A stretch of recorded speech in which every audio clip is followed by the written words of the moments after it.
Hello, everyone, and welcome back to Do We Know Them, episode 89. We're getting creepily close to 100. Oh, it's not Halloween anymore. I can't even talk like that. I'm really sad. Like, I don't even like Halloween, obviously. Like, I didn't do anything. I actually was really annoyed because I live in a neighborhood, so it was just kids screaming for hours. My dog was You're such a bitch. I know, but I'm gonna really miss the Halloween theme. I like the spooky theme. I think you sound like that lady from Hocus Pocus, the one that's like the sound of children's laughter. It's disgusting or something like that. Another glorious morning. Makes me sick. That's you. Well, I had a great old time. My neighborhood does a whole bunch of stuff for like Halloween. They get really into it. So my kids had a great time and I inspected their candy, if you know what I mean.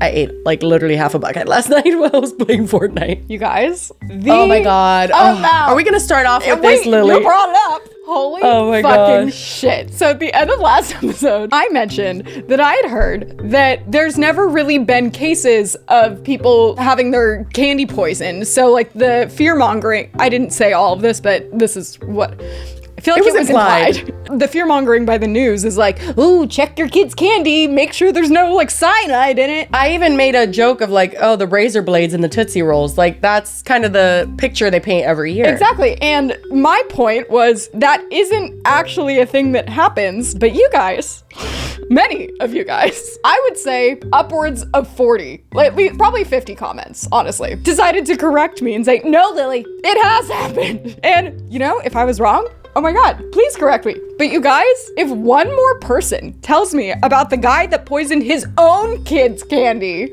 which that's terrible, and I'm very sorry that happened. But that doesn't speak to the narrative of the news saying that strangers at random houses are just like Russian roulette poisoning a bunch of candy and distributing it to the kids. That's one parent that poisoned their own kid, so they wouldn't even have checked the candy because they did it. A lot of people also commented things of like, oh, this person poisoned their kid on this day and it wasn't even Halloween. And we're like, damn, did we not specify? Like, I think maybe we didn't specify. So Lily went back to rewatch and she's like, okay, so I didn't say Halloween and like, I didn't like, you know, we didn't get too into Halloween was implied. I guess I didn't say strangers, but okay, that's also what we meant. Implied. It's so funny to me. I was cracking up for the past 2 days because the rage that Lily felt inside, not like actual rage, but just like, like, why do they keep correcting me? Like, I swear that's not what I meant. It was just, it was hilarious. Like, no, Lily, you're wrong. And I was like, but that's not even what I was talking about. You can't try to do this to an Aries, guys. What are you doing? She just kept building up her fucking anger. She was like, but are you kidding me? Because that's not what I said. And I'm like, oh my God, Lily, just let it go, girlie. And then there was even one that was like, no, look up this name. And then I look up the name and it was something in like 2009. And it was a guy that poisoned candy, but it was like randomly in an airport bathroom or something. Like, it had nothing to do with Halloween. And I was like, what are you talking about? Guys, what we meant was, you know, I thought it was well known, but maybe it's not. The whole like, parents check your kids' candy because it's dangerous. Like, that there's never been a documented case, according to Lily, I don't know. There's never been a documented case of someone that is like a stranger, like someone in my neighborhood that's like passing out like fucking Tootsie Rolls like with the evil fentanyl in it. Like that hasn't down happened. The street does not exist. Well, I mean, I'm sure maybe we're not talking about creepy parents doing it to their own kids because what? Like well, then I'm like, but then you wouldn't be checking the candy, so that's irrelevant. Like the whole point was that the news has run with this fake narrative. Yeah, and we were just trying to get at the fact that it was fear mongering. But oh my God, I have had a joy of the last 2 days watching Lily just be so pissed because she like guys. She texts okay, there's two types of people. There's people that text all at once and there's people that text like one sentence 45 times. You know what I mean? Like it's like 45 sentences. She likes to text like she talks. So she'll just be like, except ... send. I didn't say that in all caps. But you know, it's funnier. You know how I'm trying to say it then. Honestly, I am such a fan of the community that we've built. We have been reflecting on this in the past like week, honestly, because we've been trying to like put together these episodes. We've been really busy for honestly the last year. We've like just kind of had our heads down, just like moving forward. And when I've looked at multiple things, one of the things we realized was that we have a subreddit. That recently we realized that. And number two, that subreddit's like low-key popping off. Like, it was literally at like 1,600 members like 3 days ago. And now it's like at 2,100 members. And it's just growing and growing. And they talk about the episodes and like topics we should talk about. And they like announce when we upload. And like, I'm like, much more on top of it than we are. No. That's 100%. You want to work for Do We Know Them? Just kidding. We don't have that much money yet. But I just like, I'm such a fan of like the community, like people fucking having honest conversations in the comments, like people who have been here and like, there's people who have been here since the Christy Carlson Romano days. That's pretty intense. Wait, okay, that was like our third episode. I recently rewatched randomly the Kavos Deaf Noodles episode. I had a few takeaways. One, that it was so fucking funny. And I miss topics like that. That were like, we were super invested in, but they like weren't deep at all. Then the other takeaway was, oh my God, we used to get really drunk when we filmed. Speak for yourself. No, honestly, I have been very tipsy for a few episodes, but I will say nothing in this world will beat our Deaf Noodles live stream, the first live stream we ever did. I blacked out. Where Lily blacked out. I was so happy. We were so nervous to do the live stream that we just kept drinking to like, and it lasted I don't know, so hopefully long. Get funnier. Yeah, it did last way too long. Yeah, this has been quite a year. It's been a journey. And it's gone by like so fast. It has, but I'm also like, I was talking to my husband about it, my brother. I've been talking to everyone. I'm like, dude, look at the community. I know. Everybody shows up for the episodes. They're excited. They want, like, how many people are like, I'm there for every fucking episode. I was literally scrolling my For You page. I saw a TikTok, someone talking about Jeffree Star. And in the comments, they were like, oh, Do We Know Them just did an episode on this. And she's literally like, oh, I'm watching their Mr. Beast episode right now. And I'm like, oh my God. What is happening? And this is how it was at Clever too when Beauty Break started doing well, that we do just kind of like keep our heads down and we're just working so much that it's very hard to quantify like any of it. I don't understand. We definitely don't understand, but we are so fucking grateful. And like, this is... I know I've had an IPA, but I'm getting emotional. This has reignited like my spirit for creating content and for like being, I've never been this consistent. I was telling Alex this last night. I'm like, never, not any point in my career was I this consistent with anything and putting this much effort and time into it. It's just given me this like fire that I'm just like, fuck yeah, this is my shit. This is what I'm doing. And I can't thank you enough for forcing me to do this podcast, Lily. You're welcome. Thank you for doing it with me because I wouldn't have done it alone. I mean, after all, I am your yes man. So, you know, Lily, she'd just be here. Literally, the audacity.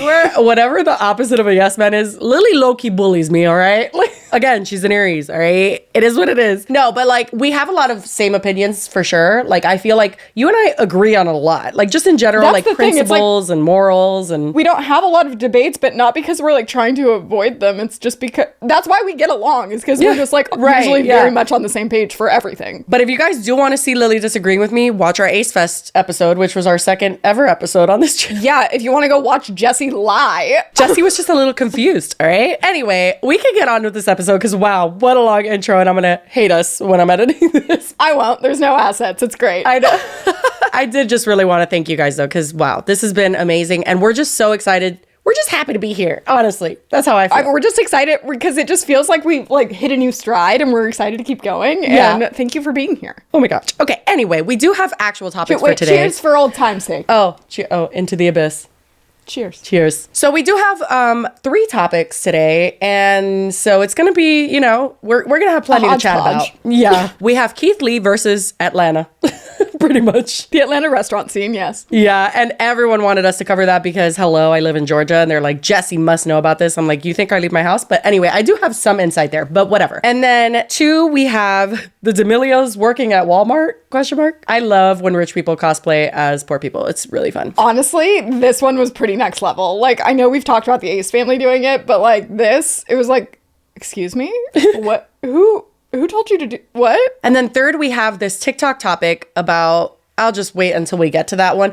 I'm scared to cover it. Oh, I don't know. I'm scared, but we will cover it because we're not afraid of anything on this show. Yes, we are. We're afraid of a lot. It's like we're afraid of a lot of things, but I've actually been really nervous to cover this. But anyway, we do have 3 topics. So which one do you want to start with?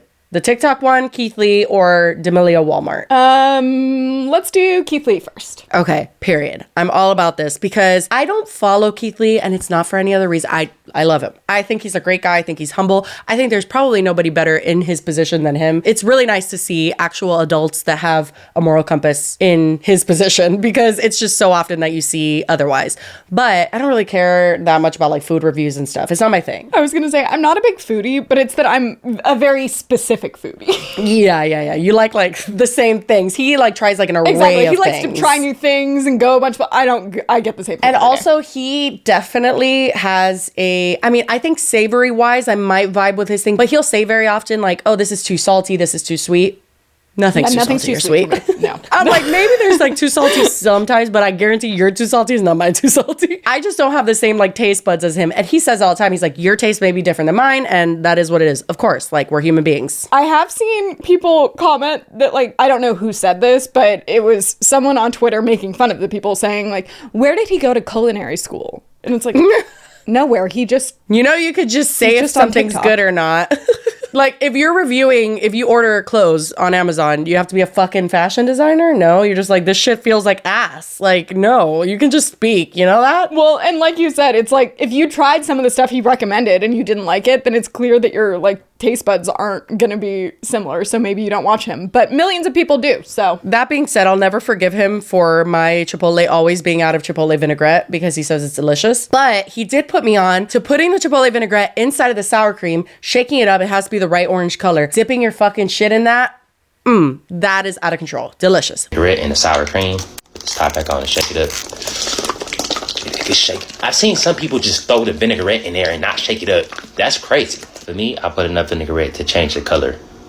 Like, it should be like a orange. I don't doubt that he knows good food. But he used to be, I think we've spoken about him. When did we speak about him? Because for sure we did. Because I remember saying he was an MMA fighter. Yeah, and I had no idea that was the case. Didn't he try Mr. Beast's chocolate and not review it well? And then Mr. Beast, like, made him do more? No, but, like, Jimmy's face while he was saying that the chocolate was not good was just, like, pure panic. He's like, it's all right.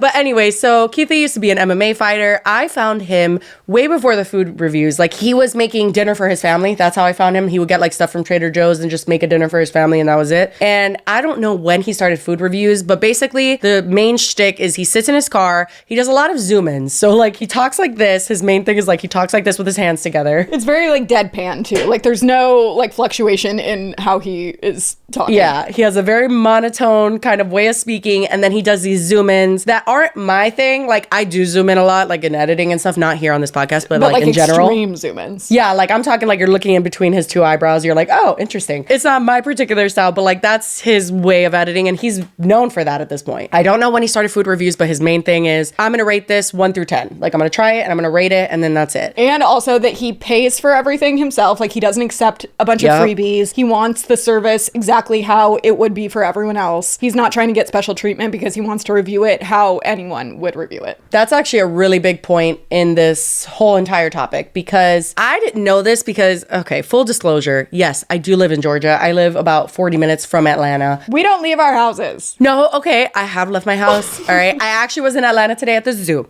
Okay. I was gonna say, because you go to the aquarium in the zoo, there's not food there. Bitch, there is food there, and it's really expensive and really shitty. But that's not what this is about. I have been to Atlanta multiple times for, brace yourself, the Cheesecake Factory. I swear. I know. But also P.F. Chang's. They're right across from each other at the Cumberland Mall. But you know what? I have some beef with P.F. Chang's too. I used to get their almond cashew chicken and they fucking took it off the menu. Okay, same with their fucking, what was it? What did they take off? Dan noodles. Their honey walnut shrimp. That's bullshit. Last time I went, it was for my birthday, and they literally, like, everyone I sat with was like, why is everything so salty? And I'm like, fuck you guys. I'm so pissed. Like, I love this place. Leave me alone. This is my birthday. It's the only place where I, like, go out of my, like, I get the lettuce wraps, and people are like, lettuce? Delicious. Really? And I'm like, well, it's a vehicle for the chicken, but I mean, it really is. It really is. And the little sauces, oh my God, you cannot not like P.F. Chang's. So I do love those restaurants in Atlanta. However, the restaurants that they have everywhere. Branching out, never heard of her. I went to, when I was vegan, I did go to, I think it's called the Slutty Vegan in Atlanta, and they were very nice. But I have not been to these, like, I don't know if I would call them mom and pop shops, but they are like single owned. They're not franchise businesses. So I've never been to those restaurants, and apparently it's an epidemic, okay, in Atlanta, where there are all these crazy rules, these crazy specifications that restaurants have, these loopholes they make you fucking jump through in order to be able to sit down and eat food and pay them money. They just feel like really like, we're the best. And it's like, how about you just be a fucking normal restaurant? I don't even feel like it's they think they're the best. I think it's more like, you're hungry, aren't ya? Yeah, you need some food? Well, good luck. You're gonna have to work for it. Honestly, I feel like there's nothing more desperate than a hungry person.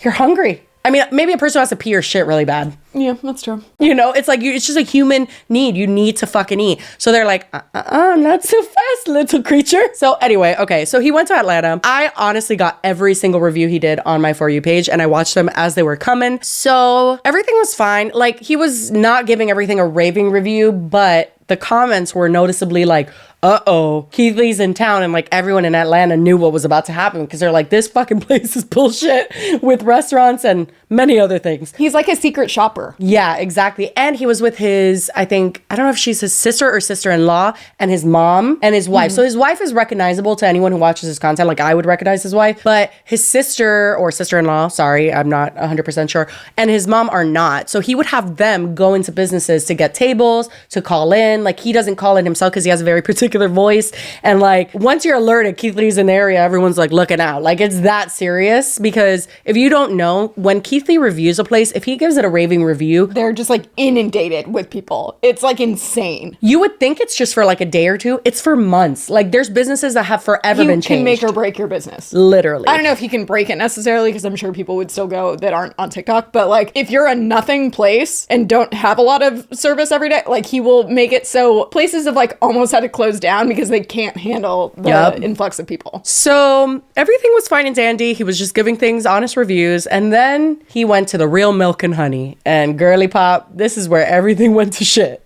Me and my family are in Atlanta, and currently we are at the Real Milk and Honey. I got it. Let's try it and rate it 1 through 10. As you can see, I don't have any bags in my hands. We are at the Real Milk and Honey on Main Street in College Park. Before we came, we attempted to call our order in. We were greeted with an automatic message that said they do not take call-in orders. The automatic message said the only way you can do pickup is through DoorDash. We went through DoorDash, they was closed. But online, it said they closed at 5 o'clock. We went on DoorDash at 4 o'clock, but we were already here, so we just went inside.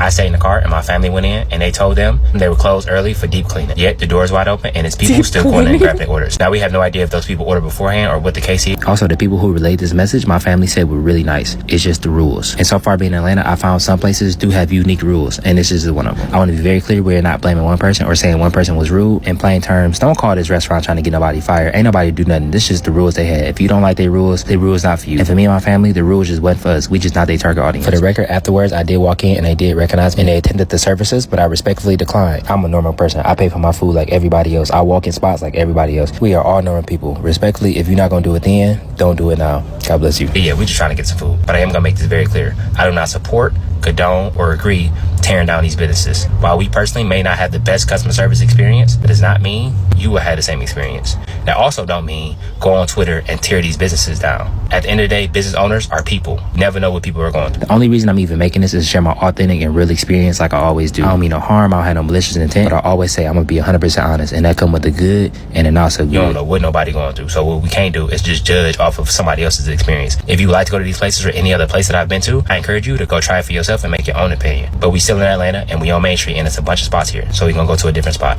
God bless you, have an amazing day, y'all be safe. So, as you can imagine, and listen, there's a big discussion to be had here about like what weight of responsibility does a creator hold? Like, at what point is it you've said your piece and you can't control what your audience does at that point? You know what I mean? He has such a wide reach. He has 14, I think almost 15 million followers. That's a ton of people. I was gonna say, because even this video has 2.5 million likes. Yeah, he's huge. And like, the community really shows up for him. And yes, when he negatively reviews a restaurant, does it hurt them? Do people leave 0-star reviews and shit? Yeah, because this is the internet. But he makes it very clear what he agrees with. And I do think to a certain extent, creators do have a responsibility. I think that if you're just like watching your fucking followers do something that you do not agree with and you say nothing about it, I think that's wrong. But if you do say like, hey, I don't agree with this, then what else can you do? There's just a fine line there where it's like, yeah, say something, but also it's not all on you, dude. Like, you don't have to be responsible for the shit that the internet's gonna do, because they're gonna do it anyway. It gets to a point when you can't control it. So it's like, so should he just stop doing food reviews because people are assholes when he tells them not to be? He actually, like, the way this ends is his most recent TikTok, and he addresses that and like kind of like what he feels about this whole situation. So I'm interested in the conversation as a whole, just because like the nature of what he he does, yes, it is saying,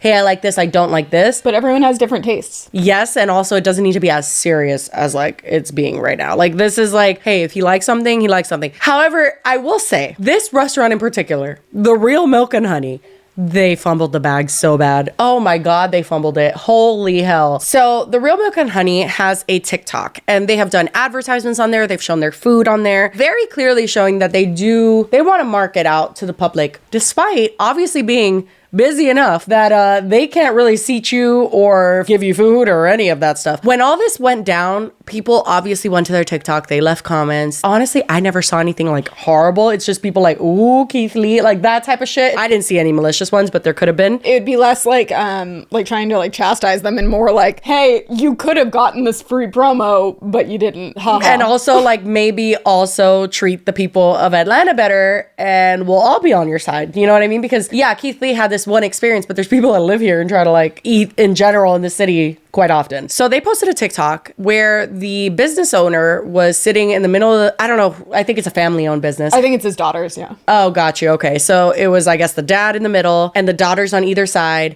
And they're saying, hey, did you see that Keith Lee posted this? And he's like, who's Keith Lee? Like, Daddy, you don't know who Keith Lee is? And honestly, that was not a good move. I gotta say. Did you see this Keith Lee video about the Real Milk and Honey? And who is this Keith Lee? Daddy, you don't know Keith Lee? Yeah. No, I would not say that is the direction I would have gone, but you know. And people started digging further into the Real Milk and Honey, and one of the things that they found was their house rules. And what's really funny is that Real Milk and Honey posted a press release, if you will, that said, hey, the house rules that are going around, because people were like doing the whole green screen thing where their heads in the, you know what I mean? They were doing the whole thing where they're like, oh my God, check out these fucking ridiculous rules that they have. And they're like, no, those are our outdated rules. And they said verbatim, you're gonna see that it's not about rules, it's about a vibe. Like, it's not like meant to basically control people. It's just like, we're trying to create a vibe here in this restaurant, which I'm like, oh, period. Well, that makes sense because like, yeah, maybe people are acting up or you need to, I don't know. Until I saw the rules, which were actually the same rules I had already seen. I'm like, oh, so they're the same? So number 1, house rule. We guarantee good food, ... Everything else is left to chance. We try our hardest though. We really do. What's everything else? Basically, they're saying like, you're gonna get fed, but like, if we tell you to go fuck yourself or like, I don't know, berate you or like give you bad customer service, we tried. Wait, it reminds me of those places, like, have you ever been to, like, there's one called Dick's where they're like purposely dicks to you? Oh, yeah. This is that, but without that. It's like, sometimes that might happen. Number 2 is we do not provide individual checks. However, we will allow up to 3 forms of payment. That one's not that outrageous. Yeah. Okay. I mean, like, tell people that when they sit down. Exactly. Yeah. Well, they'll hopefully get this like laminated paper next to their menu, I guess. I don't know how they enforce these or if it's just like posted up by the bathroom, but I hope that people are aware of these because there's quite a bit. Number 3 says 18% gratuity added to parties of 5 or more or checks larger than $75. I was like, $75 isn't a lot. To me personally, though, I always tip 20%. So I'm like, okay, 18%. Like, I feel like that's crazy, no. Yeah, that's not, to me, that's not crazy. Number 4, no. And they capitalize this. No modifications to any menu item. If you have a food allergy, please choose another item. That one probably would be a problem for me because I don't like anything. So I'm very picky and like things Too plain. bad. But I get it if they're super busy and they're just like trying to like churn stuff out. I'm sorry. I think that food allergies are like the main, like that should be a concern. And also like substitutions, everybody has their own taste. Like I understand maybe if you want to limit substitutions, you're not like, okay, not like fucking 10 substitutions, but like nothing. If people don't like pickles and it's on their burger, that shit leaks through the whole thing. Like everyone knows that. Yeah, 100%. I agree with that. I think the food allergy, I get like if it's a super busy place, for example, and they're cooking everything like in peanut oil, it is going to take a lot more time to like individually make something on the side that doesn't touch something if it's what all of their food is made with. True, but they're not even saying that. I've actually seen restaurants that say that where they'll be like, hey, like if they have shellfish, all of our shellfish is cooked where our meat is cooked. apologies. But they're not saying if you don't want ketchup on something, we can't take out the ketchup. Like that takes 2 seconds. It actually is less work for you to take out the ketchup. I understand with the food allergy aspect because like even McDonald's, I think on their menu says like our stuff is cooked in this. So like if that is a problem for you, just they make it known, but they aren't able to not make it with that. The modifications, fuck that. I'm like, if I don't want sauce, don't give me sauce. Or like if I want the sauce on the side, please. Like it's just, I'm sorry, that's ridiculous. That seems like an easy adjustment to be made. Yeah. Number 5 says, please be nice. You first, bitch. I was gonna say that's ironic considering rule 1. Number 6 is sorry, no reservations at this time. Number 7, no table hibernation, 90 minutes max, others have to eat too. I'll say the only restaurant I've ever been to that has had like a time limit, if you will, is Korean barbecue because it's all you can eat. And I think it's 2 hours. Yeah, if it's like a buffet situation. Yeah. I mean, an hour and a half is a pretty lengthy time to be out to eat. I feel like it is, but however, it depends on how fast they can get the food out. Because if they can't get it out fast enough, then it's like, okay, I have like 5 minutes to eat. Like, you know what I mean? If you're just sitting there. I would hope it wouldn't take over an hour to get food, but I don't know. Number 8, if we prepare your selected item to our menu specifications, we will not remove this item from your bill. So if they say, we're going to give you a chicken sandwich, and you get the chicken sandwich, and it's ass, and it tastes bland, and it's fucking horrible, they made it according to the menu. It's a chicken sandwich. So you're paying for it, bitch. Like, they're not taking that off. I mean, I get that. Nope. I surely fucking don't. I feel like you don't get to be like, I didn't like that. Well, especially because I think it probably speaks more to the people that are like, they order it and they have like half of it. And That's then they not what I'm back. talking about, though. Like, for instance, I went to a Mexican restaurant with my brother. He tried a drink. It was atrocious. Like, I had a margarita that I like slurped down, but it was really, really bad. He had a drink that was like, he's like, I can't drink this. And he said, hey, I'm so sorry. Is there any way I could switch this for, I think he said a beer or something. You're going to tell me like, well, we said that was a cucumber martini and it has cucumber and it's a martini. So sorry. That's ridiculous. Like, I feel like if you don't like it. I feel like a lot of places are going to do that though, because it's like they made it for you. It's not like they can give it to someone else. Yeah, but if you made it horribly and it doesn't taste right, then they should take it fucking back. And that place in particular had delicious food. Everything else was amazing. Their drinks just were really bad. And although I slurped down that margarita because I have very low standards, my brother could not do it. Like, he would have actually gotten sick. And you're going to tell me he should have paid for that and left it on the table? That's fucked up. Like, I feel like there's a fine line. If someone has not at all, like they took one bite, it's obvious they don't like it. Like, you're gonna tell me you're not gonna take that back? I don't know. I just feel like I wouldn't do that as a business owner, me personally. I just feel like, I mean, you're not guaranteed to like everything they have, but they still are making it. If it's like something's frozen or something still or not cooked all the way, then yeah, no, fucking send it back. But imagine you get exactly what you ordered and it's just fucking disgusting. It's bland as hell. That sucks. To me, that just is kind of like, oh, well, that sucks. I wish I had ordered something else. I think a lot of restaurants will accommodate for that, but if they don't, I'm not super judgy about it. This is coming from someone who doesn't send shit back. Like, I will almost never send something back because I'm like so ashamed and I just don't want the confrontation. So like, this is coming from me. I'm sorry, but like, people should be allowed to, within reason, send something back if it is not delicious or even good on any fucking, I don't know. I just think that's weird. Oh my God, look what they said after that. I missed that sentence. They said, our entrees are not samples. Thanks. Okay, but I have to eat it, bitch. They're doing it in a tacky way, but I do get it. If everyone that went in was like, oh, actually, I don't like this that much. I'd rather have this, but they already made it. Like, that's not, I just wouldn't No, think I'm sorry. I feel really like this is going to be a very polarized comment section because I don't feel that way at all. As someone who does not send my food back almost ever, if I do, it's because I genuinely cannot. Like, I can't eat this. It's going to make me sick. But that's because you genuinely don't. A lot of people might be like, I don't really like it that much. And then they just want to try something else instead. Like, for example, if I like ordered something that was like a fried chicken and I personally don't like things that are spicy. Well, that's actually a bad example because they should advertise that it's spicy. But it's like if there was like a seasoning on it or something that I didn't like, but that seasoning is just like how they make their chicken. That's so different than what I mean. But this applies to everything. So that it isn't just like, how do you differentiate? Well, that's why I think it's wrong because I feel like people like me who, if I get something and I'm like, okay, yes, this is fried chicken, but it's cold and also it tastes like air, then I should be able to send that cold, back. I don't feel like that necessarily. Like, I'm sorry. Are they specifying on their menu like hot chicken? Because they're probably not saying hot chicken. They're saying it's fried chicken. And if you got fried chicken, then you got it. That's an implied specification of it. Like, I think they're talking about like, you don't get to order chicken and go, I don't like this. I want something else instead. But it was like someone else next to you would have liked it. You see, we do disagree on the show. I just don't agree. I think that that's I think that's completely too broad and penalizes people who genuinely do not enjoy their meal. And like, for instance, if I get something that is not great, like if it just completely lacks flavor, let's say that. It's just like, it's fried chicken, it's hot. Let's even say it's hot. It literally tastes like air. It is not seasoned and it's just gross. I don't want to eat it. I have to pay for that? That sucks. It does, but I don't. Going back All right, to the, guys, if it's let's cold cancel or something, Lily in the comments below. I fully support you. Well, no, but like if it's cold or hot or something, I don't think that's what they're talking about. Like, obviously, I think if it wasn't cooked correctly, they would fix it. But it's too broad of language. I think this applies to, I just don't like it. And it's like, well, other people do, you just don't. Then why are they having to then... I don't know. Like, if they made it, it's like, then the food goes to waste. So I think food also isn't the most expensive thing to, like, I don't know what the return on, like, a normal meal would be and, like, versus how much it costs.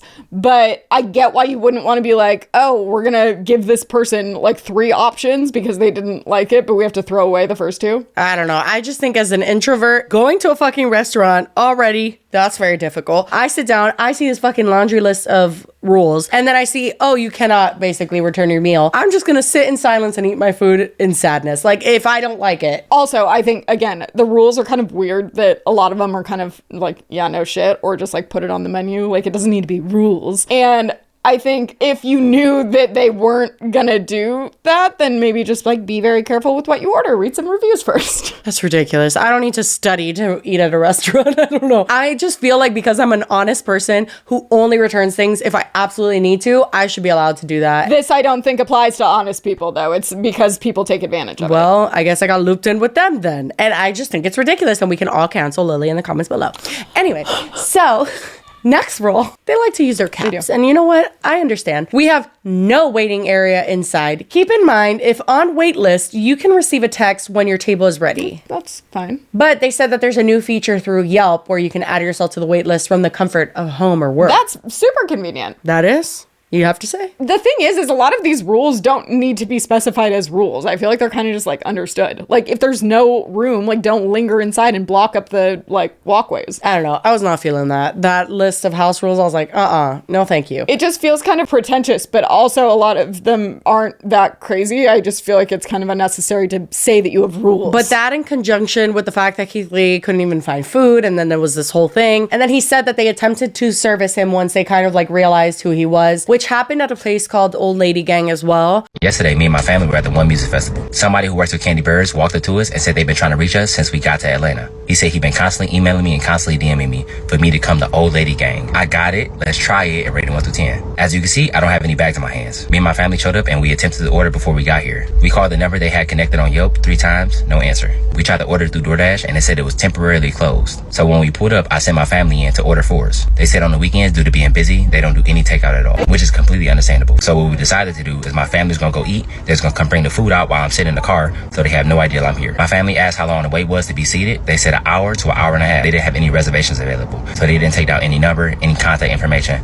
nothing. My family then came and relayed that message to me, and I decided to go in myself. We walked in and we were greeted by a nice young lady. And then I met some amazing people who were eating there, and we took some pictures. God is amazing. As soon as me and my wife were done taking pictures, the lady said the table was ready. As always, I don't want any special treatment. I want to be treated like everybody else. I pay for my food like everybody else. I'm a normal person. I'm a normal customer. Things like this is exactly why I do reviews the way I do. Just because I have a certain amount of followers on social media don't make me different from nobody.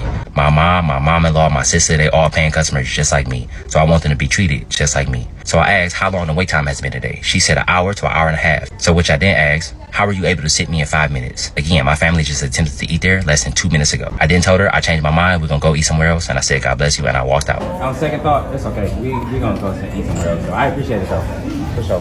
Thank you. God bless. Thank you. Y'all have a great day. Have a good one. Have a great day. I'm gonna be very transparent and honest. I am frustrated. Me and my family just trying to eat food. That's all we try to do. At the same time, I am frustrated. I understand we are all humans. I do not agree. I do not support. I do not condone shaming this business based on my experience. Basically what happened was he showed up to a place. They told his mom, it's an hour and a half wait. He walked in, someone took a picture with him, and then they said, oh, actually, everyone canceled and like we can get you in right now. And he was like, no, thank you. I do not want to dine here because I don't want special treatment. And also, like, if other people have to wait, I'm going to wait. And if you want to treat me differently, like, I'm just heading out. Like, that's, you know. He wants his reviews to be something that everyone, like, how his experience is irrelevant if you're not treating him like everyone else is going to be treated. Exactly. So they tried to get him to eat there. He said no. He walked out. It happened at another place too, where they walked out because they tried to service them after, like, it wasn't a recorded thing. It was just something that he was like, hey, I walked in. It was too long of a wait. Then they saw me and they said, oh, wait, we'll service you,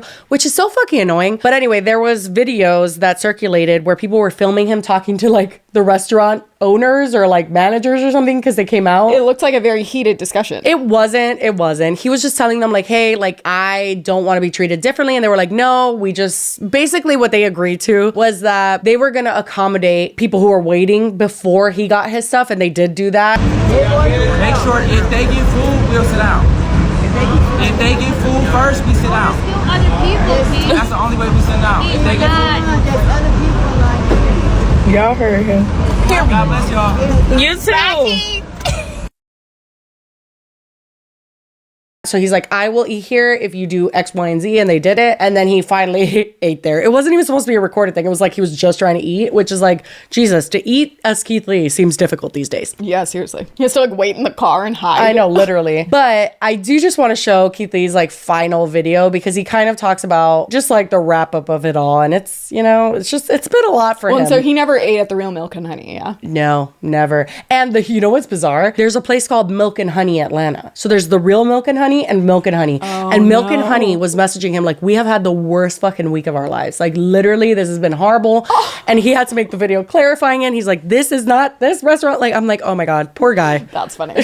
So that, like, obviously he didn't eat there, so he didn't even review the food, but people are mad at the Real Milk and Honey just because they have too many rules. Yes, but also from what I've gathered, it's been a lot of people like from Atlanta as well, just being like, this is the fucking culture of Atlanta. Like, it's impossible to fucking eat. This sucks. And they've kind of just banded together to destroy Atlanta businesses. Okay, let's talk about it. Every restaurant that me and my family go to, we're either A, invited by the restaurant themselves, or B, was told about the restaurant 100 plus times. From locals, from people who mention me, from people who email me, DM me. 99% of the time, I never go to a random restaurant. With that being said, my opinion was asked for. So many narratives being pushed, and it's insane to me. But let's be honest, what else do you want from me? If I go to a bunch of restaurants and have a string of good experiences, then I'm being too nice, I'm lying, the narrative is being pushed that my eye roll is fake, and I'm lying just to help people. Then on the same hand, if I go to 2 or 3 restaurants where I don't have the best experience, now I'm tearing down businesses, now I'm being mean, now I need to shut up, now I need to mind my business, I need to sit down. Again, I can't win for losing. I understand everybody gonna have an opinion on the situation. You can disagree with me, you cannot like what I say.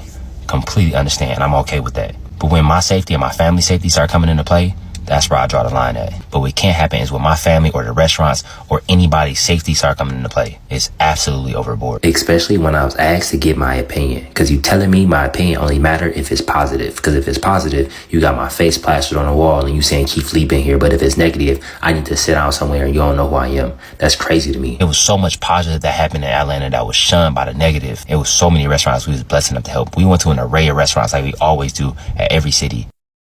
I'm gonna be 100% transparent, 100% candid. Me and my family will postpone touring if other cities gonna be like this. Every review not gonna be the best. I'm gonna be 100% honest. If you want me to come, please understand, I will be honest. I don't mean no harm. I don't have no malicious intent. I mean that, and when I say it, I mean it. People be like, well, you know what you're doing. You know if you give a bad review, people gonna come and flood it with hate comments. What else do you want me to do? I'm telling people not to go and leave hate comments. I'm telling people not to leave negative comments. I'm telling people make their own opinions. You want me to lie and say I had a good experience, or you want me to only post the videos when I have a positive experience? That all of the videos I post is only gonna be positive experience. Then the narrative gonna be pushing I'm only trying to be positive, and we're gonna end up in the same situation. And on top of that, I think something is getting lost in translation. When that happens, the restaurants that we are blessed enough to help won't be helped in the same manner because people won't show up in the same way because my reviews would be inauthentic. One of the reasons people show up the way they do is because they know I'm being honest and I'm giving my personal opinion and my personal perspective on the situation. But if I don't do that anymore, it won't be the 3 or 4 hour wait times, and now we won't be able to help business owners and we won't be able to give back to the community. In the grand scheme, that's what this is about. It's about giving back. It's about giving back to the community. It's about stimulating the economy. That's what it's about. All the other stuff, I'm a simple man in real life. As long as me and my family healthy and safe and we can live a comfortable life, I'm straight. Again, it's a double-edged sword. I understand with great power comes great responsibility. God made me for this.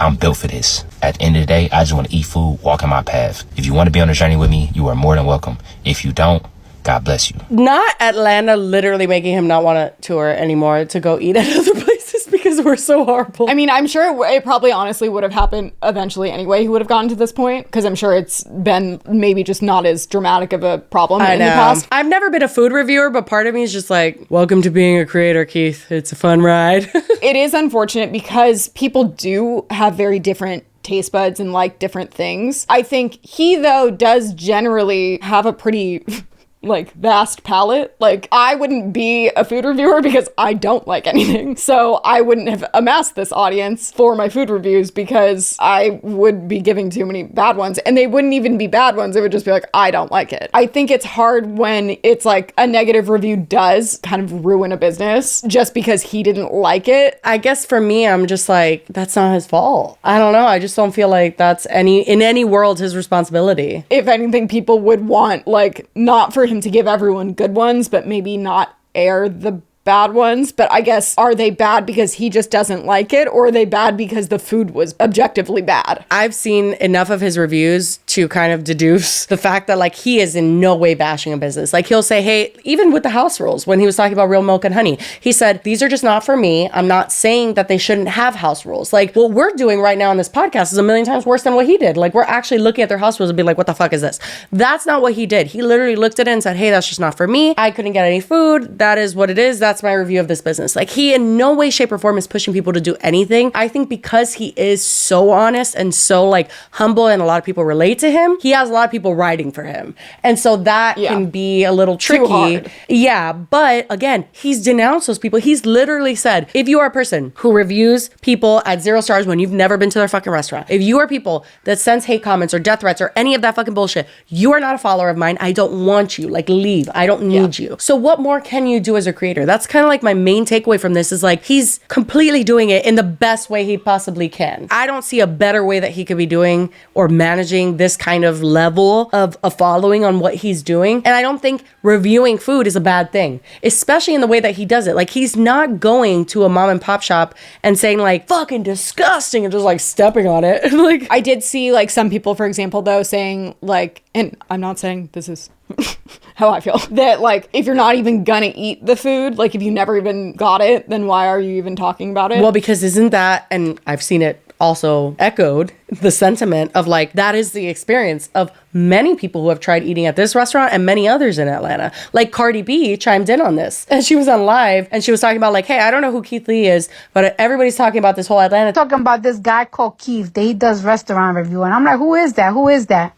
And then I'm starting to see that, like, he's doing reviews in Atlanta and everything. So I started getting into his reviews and all this bullshit and everything. So while I know that being a restaurant owner is a lot of hard work, and so many people have invested money in their restaurants, and people, you know, like, this is their everything. But I always find this, eating in Atlanta, it is such an event. And I always say this to my man, like, I always say this, like, it's something about the restaurants in Atlanta. I don't know, is it because I'm from New York, right? And I feel like in New York, people just love to make money. I feel like in Atlanta, it's always something. Like, first thing first, right? I feel like Atlanta restaurants, they don't like to make money. I feel like they don't like people. They don't like their customers. They just don't fucking like it. First thing first, right? You could barely order in Atlanta restaurants. Like, you go like, hey, I would like to make an order. Oh yeah, we don't take orders. We don't take orders. It gets to the point that I literally have to name, like, I have to tell, like, people that order food from me, like, can you just name drop my name? Because first and first, they don't do no pickup orders. They don't do deliveries. They just don't do shit. Second, Atlanta restaurants, right? They be closed on the most random shit. Good. Oh, they close. What is that? What do you mean? Y'all niggas is closed Monday through Wednesday? Or they'll just have the most random days closed. Like, oh, they close on Tuesday. Or, like, it's just the most random shit. Like, it's like, y'all motherfuckers don't like making bread. Like, I don't fucking get it. I don't get it. And then with some Atlanta restaurants, I be noticing too that it's like, it's just insanity. And it's always the food wait is so busy. It's so busy. Like, I feel bad for Atlanta residents. Y'all have to go to thank you, Jesus. I'm famous, but even me being famous is like a hassle. That is ridiculous. Like, I'm sorry, as consumers, like, you should be able to pick up. I mean, delivery, I get. Like, not everybody delivers, but like, I can't pick up fucking food. Reservations, I also get. Like, call-ins ahead of time, people don't show up. That's the whole thing. Like, I understand certain parameters for businesses, but this is ridiculous. Honestly, I would have, like, from everything that I had seen, I would have guessed that the real milk and honey is like a really like fancy place or something that like has, but it's like, no, it's just like a breakfast place. It's not even just a breakfast place. It has a lot of like lunch and I believe even entree, like dinner stuff. But the fact that like this is something that people say like is very common throughout Atlanta, I believe it. Listen, I only go to, again, Atlanta for Cheesecake Factory or P.F. Chang's or Trader Joe's. Those are the three things I go to Atlanta for. And every time I go there, I'm like, can I go back? Can I go back home? Like, it is a lot. Atlanta is a lot as a city. It is very, very intense. And I lived in downtown Los Angeles, and Atlanta, holy shit. Like, it's a lot. So I just feel like people who live in the place are appreciating his take on it. And I feel like that is speaking louder than anyone else is like, don't say anything. Like, he's speaking for the everyday consumer. I think that's important. Yeah. Well, and then I think like, obviously, and we've talked about before, that when you do have a following, you do have to be very responsible for sure with it. And you can't just like throw things out as flippantly as you would if you didn't have a following. Right. But I do feel like, to me, it seems like he is very responsible about it. So like you said earlier, you can't control what a bunch of like outliers are doing when you've already told them not to do that. I don't know. Food is a very polarizing subject, as we actually have learned. Our first video together, you guys, was one of the first episodes of Cheat Day, which is a show I made for Clever. And it was trying weird fruits. Yeah. You would have thought. We stabbed someone's grandma? Yeah. We're like, fuck where this fruit is from. I hate the people there. Like, literally the cultural ties to it. Yeah, because we just didn't know what they were and we didn't like the flavor of them, and it was a problem. I do get it, though, because, like, when people say they don't like plantains or, like, certain things that are tied to my culture, I'm like, wait a second, bitch. Like, let me gear up real quick. So I do understand it, but also it's not that serious. Everyone does have different taste buds, and people don't know about everything or like all foods. Like, that's just, well, that's the thing. Like, even for example, with our situation, it was that I had another producer that was working on that show with us, and he insisted that we not look up how to eat any of them. So people were like, you fucking dumbasses, you're not eating it right, which valid. But we were very upfront about the fact that we didn't know that's how we were going into it. So it was like, no shit, I'm sure there's a way you could prepare it and it would be fine. But that's not what we did here. Honestly, we were completely set up in that situation. But with the whole Keith Lee thing, I just feel like shy of just not, like he kind of mentioned, doing the content he does, I don't know how he could fix it. Like, he's done everything right. The only solution, I think, which I don't think is what people would want, is if he just literally did not air reviews if they were less than Well, great. I've literally seen people criticize him. The thing he mentioned, his eye roll, I've seen people criticizing him really likes because he's something, like, he's too positive. And I'm like, okay, so he's just now faking everything. Like, you just can't likes win. food. You can't win. Power to him. I think he's a great creator. I think that he should just keep chugging forward and honestly, never come back to Atlanta. I don't blame you. More than anything, I feel like the character he has showed is always like, I do not fault him for any At of all. it. No. But anyway, we can move on to our next topic now, which is the D'Amelios, question mark? Yeah, so on the topic of character, we actually even just last episode, very briefly, and then I dove into it a little bit. I didn't include that much, but I did toss to a clip. Our last episode, you brought up that the D'Amelios actually had cheated in one of Mr. Beast's things, the trivia creator games. Yes. To me, looking at that, and then also I had simultaneously seen what we're about to talk about, the cheating thing, I was going through and looking. They weren't even good at looking off camera. They weren't supposed to use their phones. They were doing trivia. Lily must have sent me 45 screenshots of it. It was so absurd though. Like, the fact that I could send screenshots, I'm like, oh my God. Like, they'd literally be like eyes just like dart the other way. I'm like, wow, you guys don't even, cool, got it. I mean, have you ever seen Dixie D'Amelio act? I'm not trying to be mean, but come on. Well, so actually, before we even get to the Walmart thing, I want to pull up, there's a clip from, they have a reality show. Yeah. The way that I know it is that Alex James watches it on Hulu. It's the D'Amelios. No. He's watched the whole thing. Okay, yeah, so it's streaming on Hulu, and it's currently in season 2.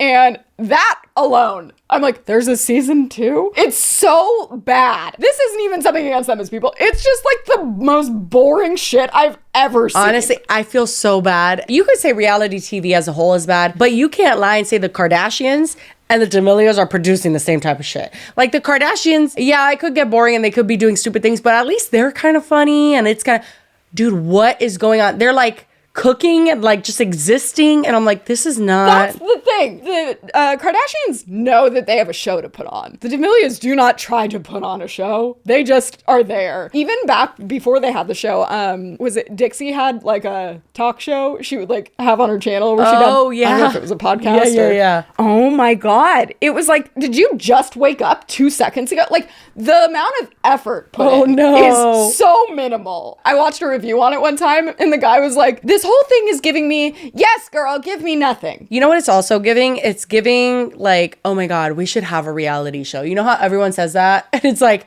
maybe you should not. It's funny because I was going to say, okay, rule of thumb, not everyone that has a following on social media needs to parlay that into a reality TV show. Okay, but it's not just them. It's everyone in general. Like you have someone who cracked a joke once to their friend group in fucking 2017. They're like, where is our reality show? I don't understand. It's just like everyone is trying to cash in on their success. And then it's like, but maybe we find stuff that makes sense to do. Not suddenly pretend like this family is like the most entertaining people ever to watch. I'm sure that they're more entertaining off camera. Like they just don't know how to be the Kardashians, and that's fine. Not everyone does, but it's so weird. Well, tell us about the Walmart thing, because I know you have feelings. Yeah, so first, though, this is a clip from the reality show, and I've seen a couple of Dixie that I'm like, oh my God, why would you air this? No. This is one. My biggest goal professionally is probably to marry rich. Like, I really don't want to work anymore. Excuse me, ma'am? Is Dixie D'Amelio's job in the room with us right now? Like, I'm just like, you have never worked, girly. And let's just be real about it. It is what it is, and like, period, and slay. Here's the thing, is I'm not going to sit here and say, like, I think a lot of people dismiss influencers and even reality star people as like, they don't know how to work. It's not hard, blah, blah.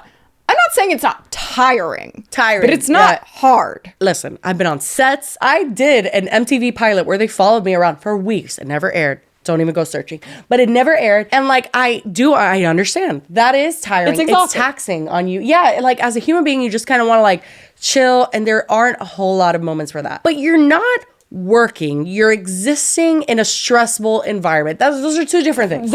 Exactly, like, yes. You're not having to like sit down, put your expertise in motion. That is a whole separate tiring thing, especially not to fucking mention, you're already rich, bitch. Like, thank you. I was like, you could have already probably retired. Like, are you kidding? The way she says it, it's just the lack of self-awareness is like astounding. Yeah, she's literally like, I don't want to do it. It's like, girl, nobody wants to do it. Everybody fucking hates this shit. Someone said, I don't know, maybe she worded it wrong, but I feel like she meant she doesn't want to get old and keep having to be an influencer. And it's like giving her a lot of grace. Well, and even then I'm like, why would that be so bad? I'm like, as an influencer of over a decade, like, I get it. Rough life. I know the ups and downs. I get the whole fucking thing. I have family members just like desperately trying to make a fraction of the money that I can make on a brand deal. Like, that's not right. It's just tone deaf. It's so tone deaf. You're rich. Girl, I guarantee you could shit all over me right now with the amount of money you have. Like, you are rich as hell. You could be good for life if you invested and you did the right moves and you didn't spend money crazily.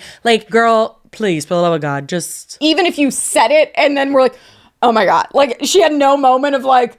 No, she's like, oh my God, this is hard. Girl. There's pros and cons to every job. And the thing about being an influencer is that you do kind of have to be on at all times. So it's not like a 9 to 5 where you can just like go home and unplug and turn it off and it's not a thing anymore. But if I could just not unplug and all I have to do is fucking sit and fake act on my reality show, like, are you kidding? And again, I've been on sets. They cater to you. Your wish is their command. Like, you are literally the star of the show. It's not the same tiring as like manual labor or retail or anything like that. Going to the fucking like craft table and getting a free lunch is a win in my book. Like, I'm just like, you're slaying it every single day of your life. Don't give me that bullshit. I'm sure she has an assistant. I'm sure that there are assistant producers being like, Dixie, do you need anything? And she's like, yeah, to not work anymore. I'm like, girl, Come on. If you could look at one person and be like, can I get a Starbucks and pumpkin spice latte? And they go and get it for you and you don't have to actually like beg your husband or like Lily, get it yourself.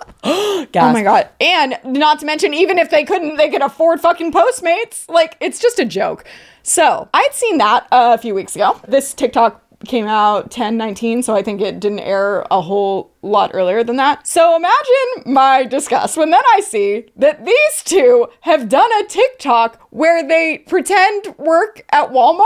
I'm still so confused by this. So I have a little context, but so they post this. It's them and it says, have a good day at work. And then the girl goes, you too. And then they go, us too? And then it's like ... And then it cuts to a montage of pictures where they are working, quote unquote, at Walmart. So I guess the joke is like, you know, when you tell an employee, like when they say, enjoy your movie and you're like, you too. And then you're like, oh shit, they're not going to watch a movie. Is that the joke? Okay, so I didn't even really pay attention to the like shtick of the TikTok the first time I saw it. I was too focused on the fact that like, why are they cosplaying as Walmart employees? So I didn't realize that this was like a TikTok trend where people are doing it. And the one I saw was not as tone deaf. And it was someone doing it with like a cop. They were like, you're good to go.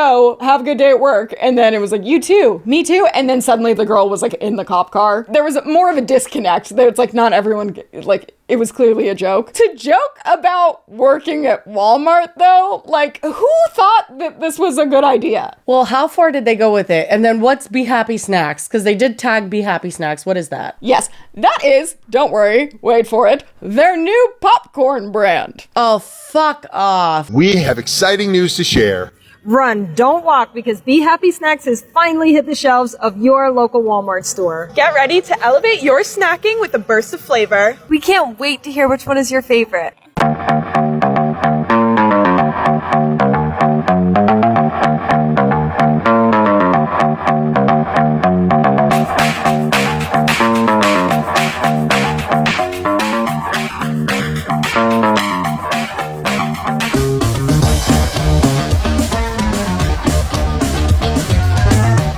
Try them out, and we can't wait to hear what you think. So they're not only just like pretending to work at Walmart, yes, they're also promoting their new like probably $1 million popcorn brand. Which then is, the account for it is then filled with fucking TikToks of them working at Walmart. And look at Charli while she's doing it. Oh my God, she's so excited. Scanning her $1 million popcorn. It says, you're welcome for giving you your new favorite snack in Walmart stores nationwide and online this Saturday. Nobody said thank you. And then the next one shows Dixie like pushing a cart down the aisle and going, oh yeah, she's wiping the sweat. From this work too? Yeah, the sweat's on her brow. She's got to wipe it off. It's very difficult. Oh my God. And she literally, it says, when Be Happy Snacks officially launches and you have a long day shopping and clean out the shelves, then the parents are in it too, in Walmart vests. And then someone says security being in the aisle. Is there like bodyguards in the back? I can't really tell. Oh my God, there is. Oh my God. Look at that. Well, so that was my thing is like, for example, like when the Ace family did it, didn't they like actually, I mean, quote unquote, actually, but like it was more of a, like they actually did work there for a little bit at least. Like, I think it was actually the full day. Okay, so I mean, not saying that was super tone deaf as well, but you're gonna try and tell me even that they worked for 2 minutes? Like, absolutely not. That is an absolute joke. They clearly were walking around with security and a film crew, and that was it. It's kind of sad that they're so disconnected that they don't realize that, like, the people that actually work in these stores, and I said it before, I fucking hate shopping at Walmart. And the reason being, not only are the shoppers generally miserable, but a lot of times, like, employees and everyone there is super miserable. And I don't disagree with their misery at all. Like, I understand that they are underpaid for a fucking billion-dollar corporation that does not give a fuck about them. I understand it all, and I understand why they don't want to help me. I don't want them to help me either. So, like, I do understand it all, and I just feel like they literally don't, like, I don't think they shop at Walmart. I don't think they know what Walmart I don't think is. they had ever been in a Walmart before. No, I really don't. And it's just like, what do you expect from people who not only, they didn't grow up poor, from my understanding. I think their parents were generally well off. Their fucking fame gave them millions and millions of dollars. And now they have this popcorn brand. They're like, oh, cool. So they're going to give us the vest. And then we could just do like, we could film in Walmart and then we could pretend. Oh my God, this is so funny. Look at our names are on it. Like, are you kidding? No, literally that is what they thought. They're just like, oh, fun. Like we can like advertise that it's at a Walmart and then we could just like pretend we're working at Walmart. That's funny. Not understanding the underlying issue there where it's like, hey, some people actually have to work at Walmart. Did you know that? Actually, even as an example, like one time we went on a brand deal trip to, when we were working at Clever, to Vancouver.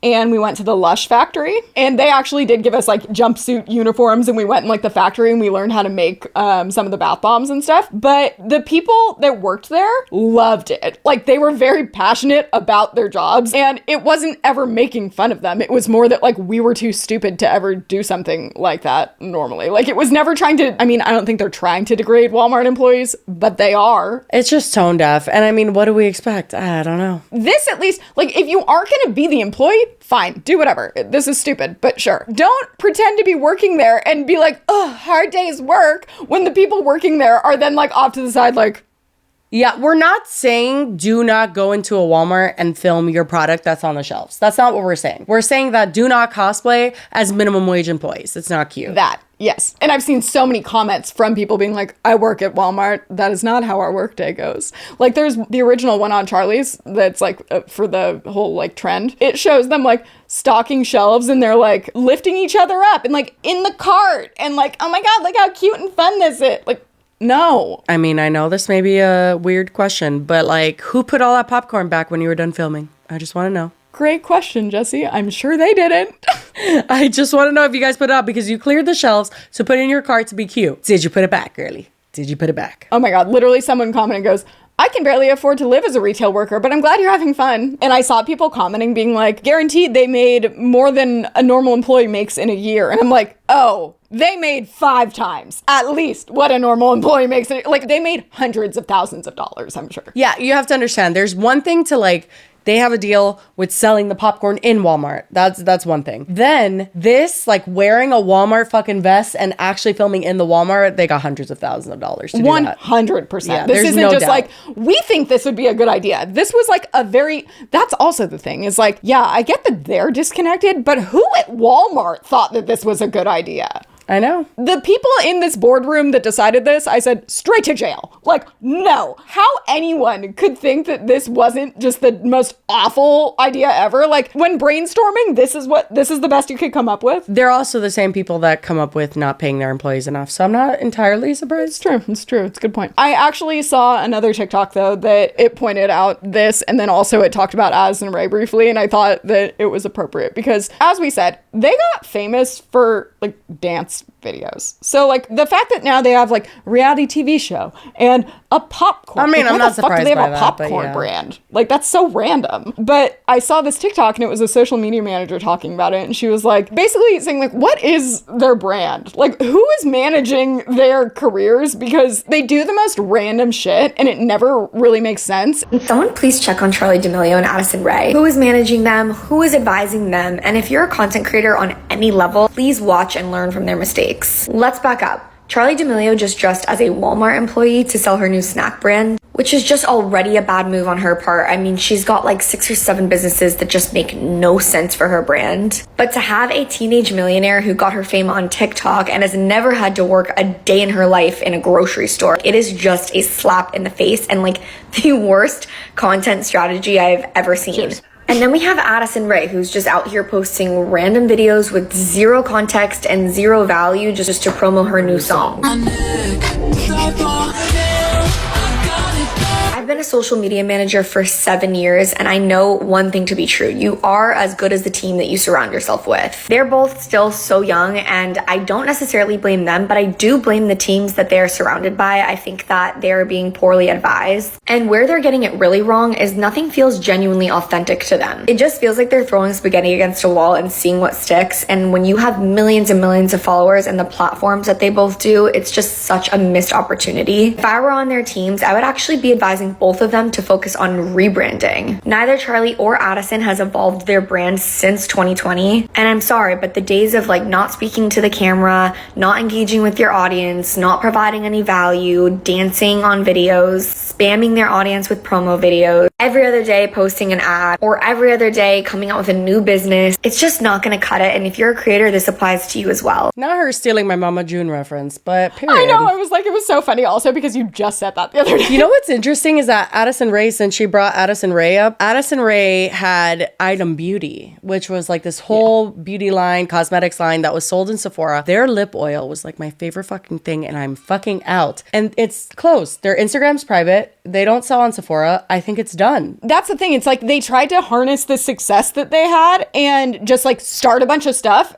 And they didn't follow through with any of it because no one really was thinking about long term. I feel like this was the episode of two sides of it, right? You have Keith Lee, who is self-made, fucking worked to the fucking bone to get to where he is. And then you have Charli and Dixie, who just like got it handed to them. And yeah, that produces two very different people. We got to watch who we make famous. I'm not saying that like Charli and Dixie are the worst people. I'm not saying that at all. I don't think they're bad people. It's also just sad to see people with that much influence and like having that following that don't even realize it and are like seemingly not very appreciative of it either. Or Dixie being like, I just want to marry rich. I also think that not everyone that gets famous is completely detached from reality. Like they could do more to better themselves. I guess I'm just cynical in the sense that I'm not surprised. My main takeaway was who pitched this idea? Who thought this was a good idea? Many people. Because it's not more people than we'd like to even think. It's a bunch of other adults that should know better. I just feel like, guys, if you're rich, stop pretending to be poor. It's not funny. We don't like it. Yeah, I think that's the main takeaway here is let's not. But anyway, so we did have a third topic planned, and I want to do something a bit unusual because we've run out of time. I've got to go. But I do want to kind of get the audience's thought on this person. Before we dive too much into it. Yeah, like I will cover it on the next episode, but I kind of want to know what you guys think of this person first without me saying zippity doo dah. It's kind of difficult because this is a person on TikTok that has had many accounts because he keeps getting banned. It is called modern_day_angel. If you guys have a TikTok and you've seen this person, we'll put him on the screen just like a picture of him. He is a very tattooed person, so he has a lot of tattoos on his face and whatnot, who basically claps back at people by tattooing them on his body. And we were sent this on email by a viewer, a specific TikTok that we're gonna get to next episode. I'm sorry guys, but we run out of time, okay? We've been talking too much. And I just want to know if you guys have seen this person. If you haven't, you don't need to comment on it, it's fine. If you've seen this person, what do you think about him and why? I need to know because I have my thoughts that I will surely share, but I just feel like we might all have a similar opinion. But I'm not sure though because there's a lot of thoughts around him. I feel like if I say more, I'm just gonna get too much into it. But if you've seen that person, let us know your thoughts below. That's all I'll say because there's plenty to discuss. Anyway, that's all we have for you guys today. If you guys made it to the end, we really appreciate you as always. And yeah, that's it. We will see you guys on Monday. Cheers. Bye.